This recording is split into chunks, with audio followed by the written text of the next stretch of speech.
Thème, mon ami, la non-dualité, c'est quoi? C'était une introduction d'environ 20 minutes de samedi dernier. Mais il y a un point aussi qui est important dans la notion de dualité qu'on n'a pas forcément abordé, c'est que dès qu'on pose la notion de non-dualité, on va créer déjà une division par la notion même de non-dualité. C'est-à-dire, il va y avoir une impression d'une division entre ce qu'on appelle la non-dualité et ce qu'on appelle la dualité. Alors ça, on va dire, c'est un conflit intellectuel entre une notion qui va appeler un opposé. Comme ils disent dans le Tao Te Ching, c'est très beau, hein, quand ils disent nomme le bien, tu crées le mal. Vous voyez quelle pertinence, hein. Dès que notre mental va créer une forme, il crée une ombre et qui va être son opposé. Et donc, dans la même perspective, quand on parle de non-dualité, on peut avoir l'impression que ça s'oppose à la dualité, et donc, en fait, on reste dans une perspective divisée. Donc ça, c'est un conflit d'ordre intellectuel.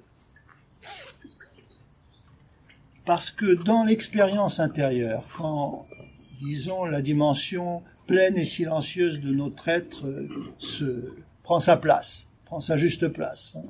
Donc, du point de vue du silence plein de notre être, la notion de division n'existe pas.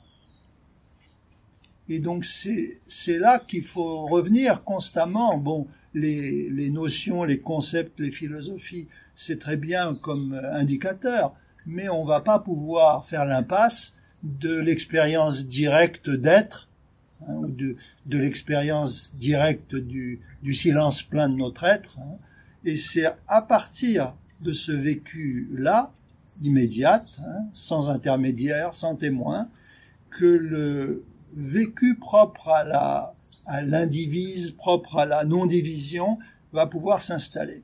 Et quand notre vie corporelle et mentale s'articule à partir de ce vécu-là, il n'y a pas de conflit. C'est-à-dire, il y a une homogénéité entre le silence plein d'être et son expression corporelle et mentale. Et s'il y a une rupture entre la perspective originelle d'être et le faire et la pensée, à ce moment-là, il y a comme une sorte de division entre le vécu d'être et son expression dans la manifestation. Et c'est ce qu'on peut vivre, par exemple, quand on a déjà eu un aperçu intérieur de la méditation pure, mais que c'est pas encore complètement intégré. Donc, il va y avoir comme un oubli de cette perspective. Quand on va rentrer dans le monde de l'action, hein, il va y avoir besoin d'une sorte d'effort pour revenir à cette perspective originelle avant que l'action puisse vraiment prolonger cette perspective-là.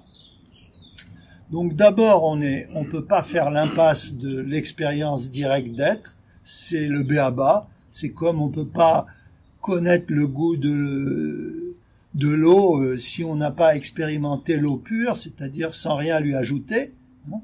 Et ensuite, on va voir comment cette même conscience, ce même silence, cette même eau pure va pouvoir s'habiller avec des costumes infiniment différents, sans pour autant se corrompre elle-même.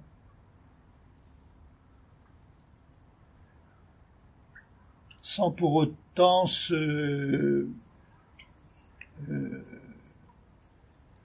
perdre. Donc il y a quelque chose dans notre être, hein, qui est infini et donc qui ne se perd pas, hein, qui ne se consume pas. L'impression d'avoir perdu cette perspective-là lors de l'action ou quand on se perd dans nos pensées, hein, c'est une impression, parce qu'en vérité, cette perspective-là, elle est toujours là, mais pas toujours habitée, c'est-à-dire consciemment habitée. Et tant qu'elle n'est pas consciemment habitée, disons que dans notre vécu, c'est comme si elle était inapparente, si elle était occultée et remplacée par la perspective phénoménale qui désigne la vie manifestée.